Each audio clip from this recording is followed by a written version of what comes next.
निमित्तानं मुख्यमंत्र्यांचं वेगळं रूप पाहायला मिळालं। सरकारच्या वर्षपूर्तीनिमित्त अनाथ मुलांसोबत मुख्यमंत्री फडणवीसांनी संवाद साधला। यावेळी अनाथ मुलांसोबत संवाद साधताना मुख्यमंत्री भावुक झाले। अनाथ मुलांसाठी 1% आरक्षणाबाबतचा निर्णय देवेंद्र फडणवीस यांनीच घेतला होता, ज्यामुळे अनेक अनाथ मुलांना सरकारी योजनांचा लाभ झालेला। सरकारच्या वर्षपूर्तीनिमित्त मुख्यमंत्र्यांनी मुंबईत अनाथ मुलांशी संवाद साधला।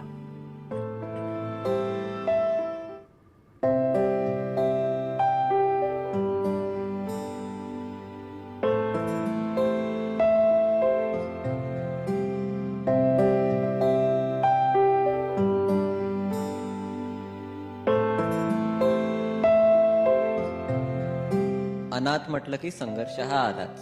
अपेक्षाच नव्हती की मी या समाजात शासकीय सेवेत नोकरीला लागेन। आपली आयडेंटिटी लपवून जगावं लागतं।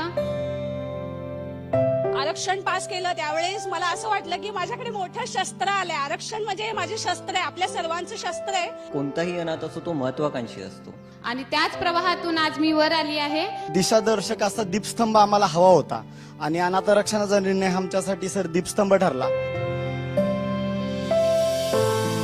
भाकरी ही नोकरी ही सहज मिळालेली देणगी नव्हती। नशिबाच्या पलीकडे जाऊन आमच्यासाठी घेतलेला तुम्ही हा एक निर्णय, एक संवेदना आणि एक मनापासून केलेला प्रयत्न, ज्यांनी आज आमचं हे आयुष्य बदललंय।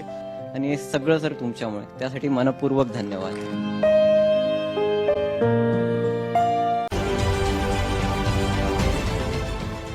देश विदेशातील प्रत्येक घडामोडींचे लाईव्ह अपडेट मिळवण्यासाठी आता साम टीव्हीच्या सर्व सोशल मीडिया प्लॅटफॉर्मला लाईक, फॉलो आणि सबस्क्राईब करा। तसंच सर्व नोटिफिकेशनसाठी बेल आयकॉन प्रेस करायला विसरू नका।